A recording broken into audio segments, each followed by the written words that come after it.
Hello everyone, आप देख रहे हैं job instructor YouTube channel. Friends, आज की इस वीडियो में हम डिस्कस करने वाले हैं एक और न्यू रिक्रूटमेंट के बारे में। जी हाँ फ्रेंड्स, इंडिया पोस्ट यानी भारतीय डाक में यहाँ पर जो रिक्रूटमेंट है वो आ चुकी है। हालांकि आपको इस चीज़ से अवेयर होंगे कि काफ़ी टाइम से जो नोटिफिकेशन है इसके सर्कुलेट हो रहे हैं, ठीक है। तो यहाँ पर हम बात करेंगे कैसे आपको रजिस्ट्रेशन कंप्लीट करना है। आज से यानी 31 जनवरी 2026 से इसके जो रजिस्ट्रेशन है वो स्टार्ट हो चुके हैं। इसकी जो एंड डेट है वो 14 फरवरी 2026 रहेगी। आपको यहाँ पर 14 फरवरी से पहले पहले रजिस्ट्रेशन कंप्लीट करना रहेगा। तो फ्रेंड्स, पहली बार अगर आप विजिट कर रहे हैं चैनल पर तो सब्सक्राइब जरूर करिएगा। यहाँ पर आपको गवर्नमेंट व प्राइवेट सभी जॉब की इन्फॉर्मेशन मिलती है, कोई फेक कोई फर्जी इन्फॉर्मेशन आपको नहीं दी जाती है। तो देखिएगा, यहाँ पर एप्लीकेशन सबमिशन स्टार्ट होंगे 2 फरवरी 2026 से, जिनकी 16 फरवरी तक आपको एंड डेट रहेगी। और इसके एप्लीकेशन फॉर्म में अगर कोई मिस्टेक हो जाती है तो वो स्टार्टिंग डेट जो है वो 18 फरवरी से 19 फरवरी 2 दिन का आपको यहाँ पर समय मिलेगा। इसका न्यू पोर्टल यहाँ पर जो है स्टार्ट किया गया है भारतीय डाक इंडिया पोस्ट की तरफ से। यहाँ पर डिस्क्रिप्टिव नोटिफिकेशंस आपको देखने को मिलेंगे, रजिस्ट्रेशन इंस्ट्रक्शन सारे कुछ आपको देखने को यहाँ पर मिलते हैं। सबसे पहले हम थोड़ा सा नोटिफिकेशन देख लेते हैं। यहाँ पर ये नोटिफिकेशन जो आया हुआ है यहाँ पर पूरा डिटेल में बताया गया है, ठीक है, कि आप लोग जो रजिस्ट्रेशन करेंगे तो रजिस्ट्रेशन की क्राइटेरिया क्या है। आज से इसके रजिस्ट्रेशन स्टार्ट है, 14 फरवरी 2026 तक रजिस्ट्रेशन कर सकते हो शाम 5 बजे तक, राइट, जो कि मैंने अभी आपको बताया था, ठीक है। यहाँ पर किस तरह से इसका सिलेक्शन प्रोसेस है हम डिटेल में जानेंगे। लेकिन यहाँ पर अगर हम बात करते हैं वैकेंसी की, तो एक वैकेंसी हमारी है ब्रांच पोस्ट मास्टर यानी कि बीपीएम की। बीपीएम का यहाँ पर प्रोफाइल बताया गया है कि बीपीएम का प्रोफाइल क्या है। Day to day postal operation of branch post office, जो आपकी बीओ यानी ब्रांच पोस्ट ऑफिस जो रहेगी, and India post payment Paytm bank जो रहेगा, payment bank sorry, manner to prescribe department from time to time आपको ये वर्क यहाँ पर रहने वाला है। सेकेंडली यहाँ पर मार्केटिंग एंड प्रमोशंस का दिया गया है। In single handed BO and BPM overall responsibilities आप पर रहेंगी, ठीक है, ये चीज़ यहाँ पर रहने वाली है। दूसरी वैकेंसी यहाँ पर है जो है वो असिस्टेंट ब्रांच पोस्ट मास्टर की है, ठीक है। यहाँ पर क्या वर्क है वो यहाँ पर डिटेल में दिया गया है, वो आप यहाँ से चेकआउट कर सकते हैं, ठीक है। ये नोटिफिकेशन मैंने अपने टेलीग्राम पर शेयर कर दिया, टेलीग्राम की लिंक डिस्क्रिप्शन में, आप लोग फटाफट से जाकर के चेक कर सकते हैं। तीसरी वैकेंसी हमारी जो है वो डाक सेवक की है, जिनको हम ग्रामीण डाक सेवक भी बोलते हैं, जो हमारे sell the stamp and stationery, ठीक है, जैसे डिलीवरी करनी होती है मेल डोर टू डोर, जैसे आपका कोई पोस्ट आता है वो आपके घर पर आकर के देते हैं, वो चीज़ यहाँ पर कुछ देखने को आपको मिलती है। यही बेसिकली इनका वर्क यहाँ पर रहने वाला है। सैलरी वगैरह की बात करते हैं तो सैलरी आप लोग देख सकते हो, बीपीएम की जो सैलरी रहेगी 12,000 से लेकर के 29,380 के बीच में यहाँ पर सैलरी रहने वाली है। दूसरा एबीपीएम की बात करें, डाक सेवक की जो सैलरी रहेगी वो 10,000 से लेकर के 24,470 रुपये यहाँ पर सैलरी रहने वाली है, ठीक है।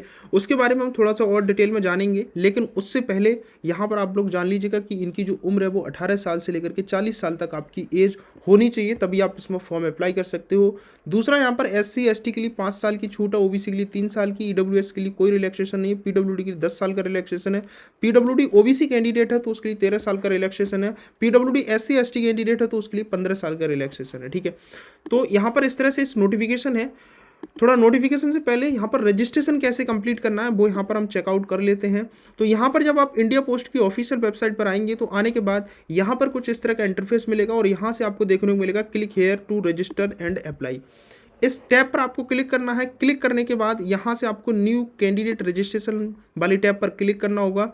यहाँ से फ्रेंड्स आपको अपना वैलिड मोबाइल नंबर डालना होगा, जो आपका मोबाइल नंबर है। ध्यान रखना, मोबाइल नंबर वही फिल करें जो इन फ्यूचर में जब भी आपकी यहाँ पर वैकेंसी, क्योंकि सरकारी नौकरी है, टाइम लग सकता है 2 महीने 4 महीने, तो आप लोग इस चीज़ को ध्यान रखें कि वही मोबाइल नंबर और वही ईमेल डालें जो आपकी यहाँ पर वैलिड हो, बाद में फिर बंद हो जाए, ठीक है, ऐसी ना डालें। तो यहाँ पर मोबाइल नंबर डालेंगे, ईमेल डालेंगे, उसको यहाँ से आप नेक्स्ट करेंगे। नेक्स्ट यहाँ से जब अपना आप मोबाइल नंबर डालेंगे तो मोबाइल नंबर डालने के बाद यहाँ से आपको सेंड OTP के लिए बोलेगा, आपको यहाँ पर सेंड OTP पर क्लिक कर देना है। आपके जो मोबाइल नंबर दिया है उस मोबाइल नंबर पर एक OTP जाएगा। अगर थोड़ा सा टाइम लग रहा है तो आपको पेशेंस बनाए रखना है। मोबाइल नंबर वाली OTP यहाँ पर डाल देनी है। उसके बाद इसको वेरीफाई OTP पर आपको टिक कर देना है। ये मोबाइल नंबर वेरीफाई हो जाता है। अब यहाँ से आपको अपनी मेल ID डालनी है। मेल ID डालने के बाद यहाँ से आपको सेंड OTP करना है। आप जो भी मेल ID डालेंगे उस मेल ID पर आपकी OTP पहुँचेगी। OTP डालने के बाद आपको यहाँ से वेरीफाई OTP करेंगे। ये मेरे मोबाइल नंबर और ईमेल दोनों वेरीफाई हो जाते हैं। उसके बाद यहाँ से आपको नेक्स्ट स्टेप पर क्लिक करना है। यहाँ पर नेक्स्ट स्टेप पर करने के बाद यहाँ से सबसे पहले आपको अपना नेम लिखना है। सिंपली जो भी आपका नेम है वो नेम यहाँ पर आप लोग लिख देते हैं। नेम आपको अपनी सेकेंडरी स्कूल सर्टिफिकेट में देख कर लिखें, जो सही है वही लिखना है। उसके बाद यहाँ से आपको फ्रेंड्स अपनी जन्मतिथि डाल देनी है, जो भी आपकी जन्मतिथि है, राइट। जन्मतिथि के बाद यहाँ से अपनी डेट को आपको सिलेक्ट करना है। उसके बाद अपना जेंडर यहाँ लिखना है कि मेल फीमेल, ट्रांसजेंडर मेल या ट्रांसजेंडर फीमेल है, मेल फीमेल है जो भी।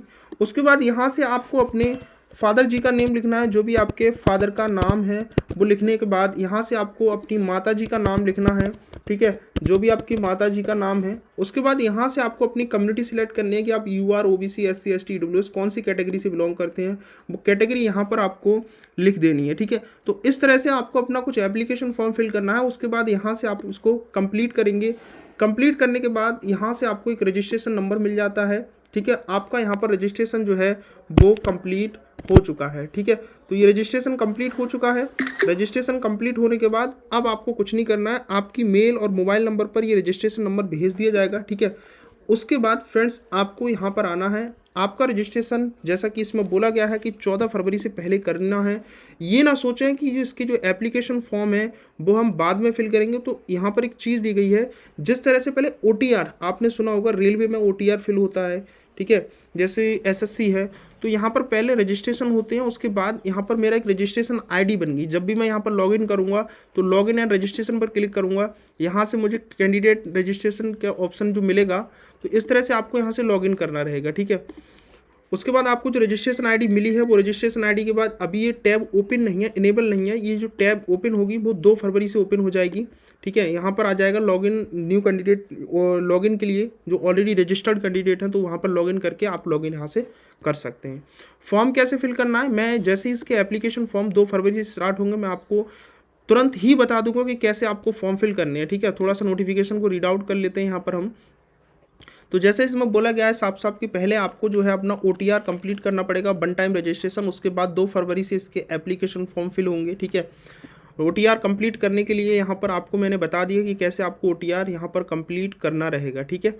और यहाँ पर देखिएगा, अब मैं थोड़ा सा नोटिफिकेशन को रीड आउट करा लेता हूँ। जैसे यहाँ पर मैंने जो अपनी अभी जानकारी आपको इससे पहले दी, वो सारी जानकारी यहाँ पर आपको मिल चुकी है।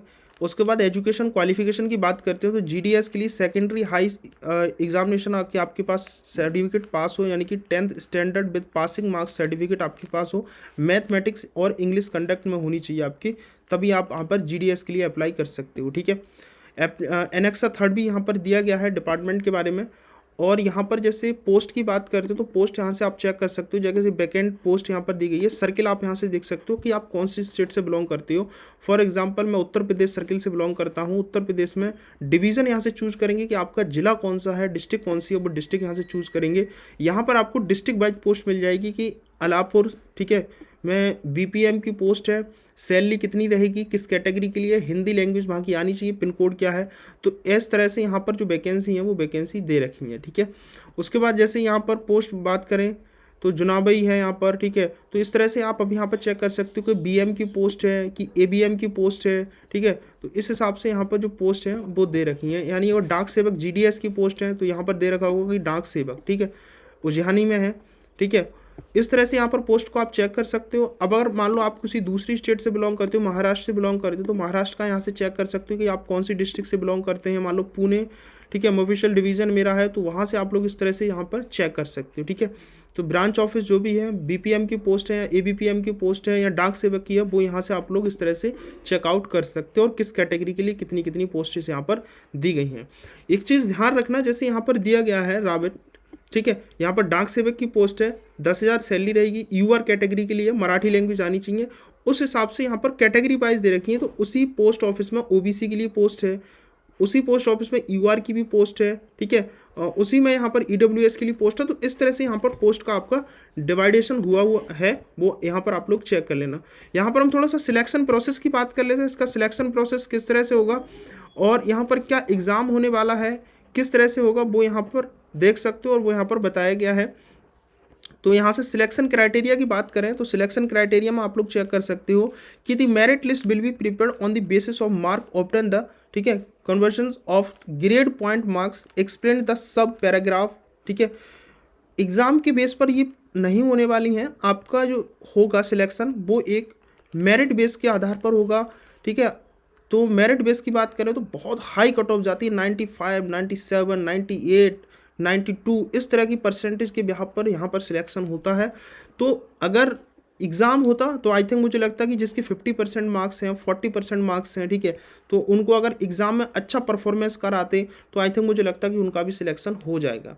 तो बोर्ड में यानी 10th में जिन्होंने अच्छा परसेंटेज लाए होंगे उनका ही यहाँ पर सिलेक्शन होगा, कोई एग्ज़ाम नहीं होने वाला है, ठीक है।